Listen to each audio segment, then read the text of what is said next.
आज हमारे लिए दिवाली भी है, खुशी का माहौल भी है, हमारा एक त्यौहार भी कह सकते हैं। जो बड़े शोरूम हैं, चाहे वो आपके फेज़ 2 में चले जाओ तो जो आपके मोटरसाइकिल वाले हैं, कार वाले हैं, या फिर आपके फेज़ 1 में आ जाओ तो चाहे मार्बल वाले हैं, उनके ऊपर कार्रवाई नहीं होती, तो आप उनका विरोध क्यों नहीं करते कि हमारे जो रेडी फड़ी वाले उठाया जाता है इनके ऊपर कार्रवाई क्यों नहीं होती? नगर निगम प्रशासन रेडी फड़ी से संबंधित कोई भी फैसला स्वतः नहीं ले सकता, जो अभी तक लेते थे। यानी रेलवे ओवरब्रिज का निर्माण हुआ है, उसके बाद से जो आसपास के जो रेडी पटरी पे लोग तो काम कर रहे थे उनको बुरी तरह से वहाँ से हटाया जा रहा है, परेशान किया जा रहा है, उसके बारे में आप क्या आवाज़ उठाते हैं? पंचकुला नगर निगम सेक्टर 14 के दफ्तर के बिल्कुल सामने फिलहाल मेरे पीछे जो लोग खड़े हैं वो रेडी फड़ी वाले हैं, और रेडी फड़ी वाले आज कहीं ना कहीं दिवाली मना रहे हैं। हाँ, हमारे खुशी का दिन है आज इनका खुशी का दिन है, क्योंकि आज ये लोग दिवाली मना रहे हैं। और दिवाली क्यों मना रहे हैं और उस पटाखे जो है कहीं कहीं फोड़े जा रहे हैं, वो क्या कारण है? क्योंकि जैसा देखा जाए कि टीवीसी, ये टीवीसी शब्द क्या है और कहीं ना कहीं इनके ऊपर क्या इन्होंने जीत हासिल करी है। लगातार जिस तरह से आपको खबरें दिखाई जाती है रेडी फड़ी वालों की कि कहीं रेडी लगी हुई है वहाँ से रेडी हटा दो, और अब एक नया पैंतरा अपनाया गया था जो है कारण बताओ नोटिस कि आपने रेडी यहाँ क्यों खड़ी की है, या फिर अपने बच्चे आप क्यों पाल पोस रहे हैं, उस पूरे मामले को लेकर फिलहाल इन लोगों ने कोर्ट की शरण ली, और कोर्ट ने इनकी बातों को सुना, और कोर्ट ने सुना कि हाँ, अगर जो व्यक्ति यहाँ पर है उसको जीने का अधिकार है, बच्चे पालन पोषण करने का अधिकार है, लेकिन इन लोगों को नगर निगम पंचकुला को शायद नज़र होता हुआ नज़र नहीं आया। फिलहाल इन्होंने कोर्ट से जो है विजय हासिल किया। लेकिन आज बात करी जाती है, सबके गले में फूल की मालाएं हैं, और प्रधान मेरे सामने। प्रधान जी, आज क्या बात, दिवाली है? आज हमारे लिए दिवाली भी है, खुशी का माहौल भी है, हमारा एक त्यौहार भी कह सकते हैं। इसी दिन के इंतज़ार में पिछले कई साल से संघर्ष कर रहे हैं, कोर्ट के चक्कर लगा रहे हैं। कोर्ट के माध्यम से आज जो है इन्होंने टाउन वेंडिंग कमेटी का चुनाव कराने का घोषणा किया था, जिसका आज नामांकन था। ये टाउन वेंडिंग कमेटी है क्या? टाउन वेंडिंग कमेटी वो शक्ति, वो ताकत है कि अब रेडी फड़ी के प्रतिनिधियों की सहमत के बगैर नगर निगम प्रशासन रेडी फड़ी से संबंधित कोई भी फैसला स्वतः नहीं ले सकता, जो अभी तक लेते थे। अच्छा, एक मिनट मैं दोबारा रोकूंगा आपको। मैं लगातार खबरें हम आपकी दिखा रहे हैं, लगातार रेडी फड़ी के मुद्दों को उठा रहे हैं, तो ऐसे कई जो लोग हैं जो रेडी फड़ी से संबंधित है, लगातार उस पर कमेंट कर रहे हैं हमारे को कि जो आप लोग 193 लोग या फिर 93 लोग या फिर 150 लोग जो हैं, सिर्फ क्या उन्हीं लोगों के लिए आप लड़ाई लड़ रहे हो, या फिर अगर बात करी जाए तभी पंचकुला के सभी रेडी फड़ी वालों के लिए आप मुद्दा उठा रहे हो? आपके मैं पहले भी मेरी वीडियो जारी हुई है, अभी भी मैं आपके माध्यम से बता देना चाहता हूँ, हम जितने भी प्रतिनिधि जाएंगे पूरे पंचकुला के होंगे। हम भरोसा दिलाते हैं, अभी तक हमने काम किया, सबके लिए काम किया, सबको, प्रत्येक रेडी फड़ी के साथी को पंचकुला का भरोसा दिलाता हूं, हम सब के लिए काम करेंगे, परिस्थिति जो भी हो, जैसी भी हो, बस समय समय पर उनका हमें साथ और सहयोग चाहिए। किसी के साथ भेदभाव नहीं होगा, सबके हक के अधिकार के लिए हम लड़ाई लड़ेंगे। तो अब जो आने वाले समय में क्या आपको लगता है कि जिस तरह से लगातार जो रेडियाँ उठाई जा रही हैं, एक लव लेटर कहा जाए कि प्रेम पत्र जो है लगातार दिया जा रहा है, क्या उसके अंदर अब कुछ रुकावट होगी, या कहा जाए कि कारण बताओ नोटिस है, क्या अब नगर निगम उसको थाम के रखेगा? ये कारण बताओ नोटिस भी कुछ दिनों में बंद हो जाएगी। हम अपने वकील के माध्यम से, श्री राजीव धवन जी के माध्यम से उनको जवाब दे रहे हैं।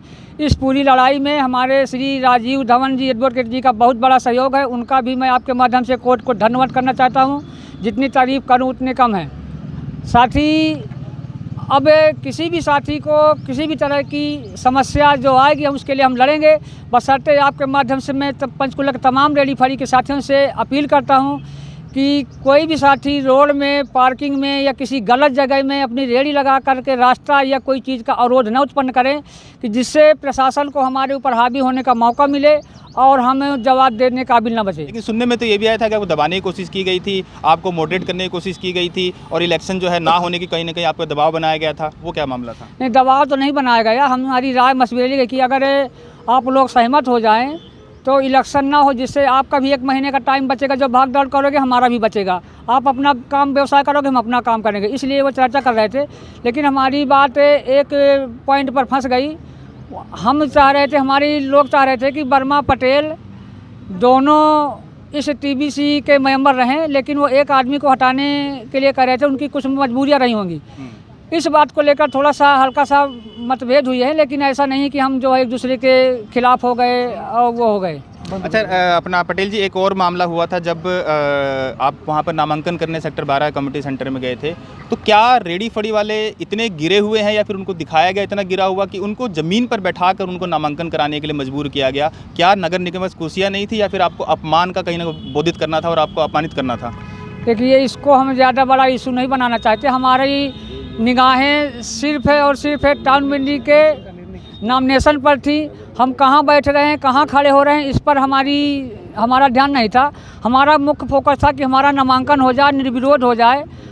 जो हमारे खिलाफ कुछ लोग आना चाहते थे, उनके संदर्भ में हमारा दिमाग था, तो इस पर हमने कोई ज़्यादा गौर नहीं किया। आपको आपकी बनती तो कई उन्हें हम चाहे नीचे बैठा लो चाहे छत पे बैठा लो, लेकिन आपको अपने काम से मतलब था। देखिए, कोई भी हो, पहला फोकस है काम पर होना चाहिए। अगर आप इधर उधर की बातों में जो है घुसोगे जाओगे तो आप अपने रास्ता भटक जाओगे। अच्छा रामदेव जी, मेरा आखिरी सवाल आपसे कि जो टाउन वेंडिंग कमेटी का जो अब ये नामांकन हुआ है, फिर आने वाले टाइम में मतदान भी होगा, तो क्या ये आपका प्रेशर था या जो हाई कोर्ट की फटकार थी, या नगर निगम खुद ने अपने बड़ी मंशा से बनाया? ये हमारा भी कुछ प्रेशर था और सबसे ज़्यादा प्रेशर था हाई कोर्ट का। हाई कोर्ट के 3-4 आदेशों को इन्होंने नज़रअंदाज किया इलेक्शन में। अंततः जब इनको कड़ी फटकार लगी, अब ये हुआ कि अब अगर हमें कोर्ट के आदेश की अवहेलना करेंगे तो सज़ा भुगतनी पड़ेगी। तब इन्होंने आनन फानन में जल्दी सारे फैसले लेते गए और इलेक्शन की जो है अधिसूचना जारी कर दी। अब क्या नामांकन तक इसको दायरे में कंट्रोल कर लिया जाएगा? इलेक्शन होगा या नहीं होगा, कि आगे भी कोई ना कोई रणनीति चली जाएगी? आपको लगता है इलेक्शन हो जाएगा सक्सेसफुल? भाई, आज के नामांकन में हमारी यूनियन की तरफ से 11 नामों को सर्वसम्मत से जनरल बॉडी की मीटिंग में तय किया गया था।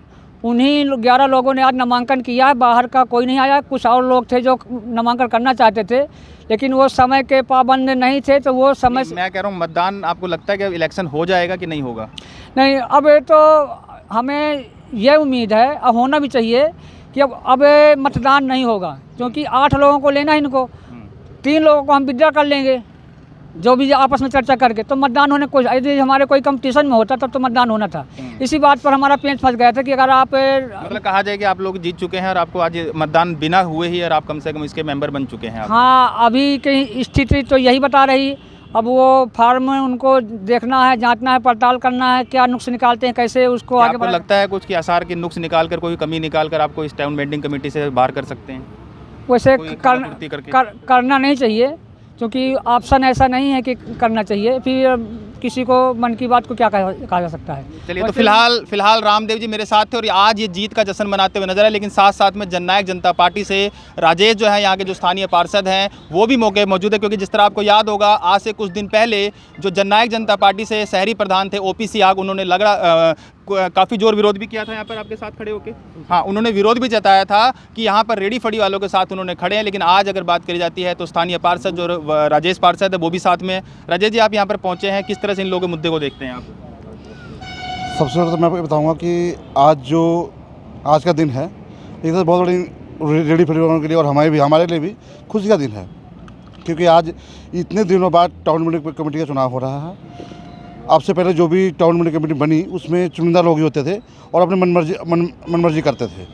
उन्होंने गरीब लोगों के रेडी फड़ी वाले कभी सोचा ही नहीं, जो फैसला लेना तुरंत अपनी मर्जी मिला के फैसले ले करते थे। लेकिन अब क्या होगा कि अब ये जब चुने हुए लोग जाएंगे, रेडी फड़ी के लोग, तो अपनी बात भी रखेंगे और प्रशासन की बात रखेंगे, और दोनों की बातों सहमति से ही कुछ भी इनके बारे में फैसला लिया जाएगा। और आपको मैं बताऊं कि आज हमारे, चाहे इस पंचकुला में कहो या पूरे भारतवर्ष में कहो, रोज़गार ना होने की वजह से कोई जीने का सहारा एक रेडी फड़ी वालों का फुटपाथ पर है। चाहे कहीं भी किसी भी शहर में चले जाओ, रोज़गार साधन एक रेडी फड़ी का एक फुटपाथ पर अब सुबह अपना सामान लगाता है और बेच के अपना बच्चों का पेट पाल लेता है, एक माध्यम बन गया है। तो आप प्रशासनिक लोगों को, जिस तरह आप लोग हैं, अब जनता के नुमाइंदे हैं, आप लोग हो गए या फिर प्रशासन के लोग, उनको ऐसी चीज़ें नज़र क्यों नहीं आती? आप चलो ठीक है, आप तो कह रहे हैं आप साथ खड़े हैं, लेकिन ऐसे बीजेपी के कई और पार्षद भी तो हैं जो उनके साथ नहीं देते नजर आ रहे हैं। चलो, मैं उनके बारे में नहीं कुछ भी ये बातें कहना चाहूँगा, लेकिन मैं आपके सहयोगी है सर, कैसे नहीं बात करना चाहेंगे? अब आपके सहयोगी, आप साथ खड़े इनका समर्थन दे रहे हैं, वहीं बीजेपी के जो है समर्थन नहीं दे रहे हैं। देखो, किसी की सोच और नीयत को हम नहीं बदल सकते। हालांकि ये किसी भी गवर्नमेंट का सबसे पहला काम ये होता है, ये कहते हैं ना, कहा होता है पहले समय में कि जो राजा होता था वो अपनी प्रजा का ध्यान रखता था, उसके घर में क्या बन रहा है क्या नहीं बन रहा है, उसको किस तरह की दिक्कतें होती ही, तो वो उसको सॉल्व करने में करता था। लेकिन आज का प्रशासन जो है, उसे गरीब जनता दिख ही नहीं रही कि आपकी गरीब जनता जो रोड पे जी रही है, फुटपाथ पे जी रही है या रोजगार करके गुजारा कर रही है, उन्हें वो दिख ही नहीं रहा। हालांकि उनका पहला काम ही यही बनता है कि जो गरीब लोग हैं उनको किसी न किसी माध्यम से रोज़गार दिया जाए, ताकि अपना गुजारा कर सके। राजेश जी, आपके ही वार्ड नंबर 9 में लगातार गांव अभयपुर है और गांव अभयपुर में रेहड़ी फड़ी वालों का जिस तरह से तो पूरे पंचकुला में रेहड़ी फड़ी वालों का शोषण किया जा रहा है, लेकिन पिछले कुछ दिनों से देखा जा रहा है जब से आरओबी यानी रेलवे ओवरब्रिज का निर्माण हुआ है उसके बाद से जो आसपास के जो रेहड़ी पटरी पे लोग तो काम कर रहे थे उनको बुरी तरह से वहाँ से हटाया जा रहा है, परेशान किया जा रहा है। उसके बारे में आप क्या आवाज़ उठाते हैं? ना सही बात है, बिल्कुल। मैं कहूँगा पिछले 2 दिनों से क्या कह सकते हैं, पिछले 2 साल से ही काफ़ी ही अतिक्रमण हो रहा है रेहड़ी फड़ी वालों को। मतलब कि हम ये कहते हैं कि अगर 2 दिन आज 2 दिन यहाँ उठा दिया तो 2 दिन कहीं और किसी और वार्ड में उठा दिया। मतलब जीने के लिए कहीं ना कहीं उनको तंग सारे रास्ते बंद कर दिए गए थे। और मैं तो ये बहुत खुशी की बात है कि आज पटेल जी के माध्यम से आज इनको हाई कोर्ट ने जो स्टे दिया है, बहुत खुशी की बात है। स्टे लोगों को मिल गया और इस पर अपना लोग ये है कि कुछ दिनों से अब इनको नहीं हटाया जा रहा है। हाँ, ये है कि एक कारण बताओ नोटिस जारी किया गया है, उसमें भी अपने जो भी पटेल जी अपने बताया इन्होंने कि अपने वकील के माध्यम से उनको जवाब दे देंगे। और आपको मैं एक बात और बता दूं कि हमारे इंडस्ट्रिया फेज़ 1 में या फेज़ 2 में खाली जो अतिक्रमण है, मैं ये प्रशासन पूछना चाहता हूँ कि क्या जी एक मिनट अतिक्रमण हटाने की लगातार कार्रवाई हो रही है, आपके भी वार्ड में भी हो रही हैं। आपको इतना भी याद होगा जब सेक्टर 19 के जब आरओबी का निर्माण होना था, मैंने खबर भी दिखाई थी। और वहाँ पर जो बड़े शोरूम हैं, चाहे वो बड़े शोरूम चाहे वो आपके फेज़ 2 में चले जाओ तो जो आपके मोटरसाइकिल वाले हैं, कार वाले हैं, या फिर आपके फेज़ 1 में आ जाओ तो चाहे मार्बल वाले हैं, उनके ऊपर कार्रवाई नहीं होती। तो आप उनका विरोध क्यों नहीं करते कि हमारे जो रेहड़ी फड़ी वाले उठाया जाता है इनके ऊपर कार्रवाई क्यों नहीं होती? मैं आपको इसी बारे में बता रहा हूँ। मैंने आपको यही बता रहा हूँ कि आखिर ऐसा क्या चीज़ है कि खाली प्रशासन को गरीब जनता दिखती है। जो इतने बड़े बड़े फुटपाथ पर लोगों ने मार्बल बिछा रखा है या फुटपाथ पे काम करके हैं या फैक्ट्री के गेट खोले हुए हैं, प्रशासन को वो चीज़ दिखती भी नहीं है।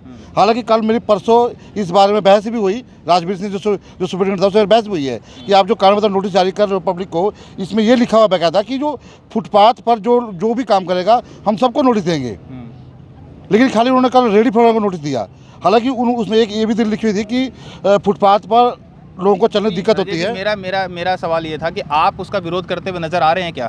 बिल्कुल, मैं तो जब से मैं पार्षद बना तब से मुझे दिख रही है कि अगर आप रेहड़ी फड़ी वालों को उठा रहे हो तो जो बड़े बड़े लोग हैं जो बड़े बिजनेस कर रहे हैं, क्या वो उनको नहीं प्रशासन नहीं दिख रहा है?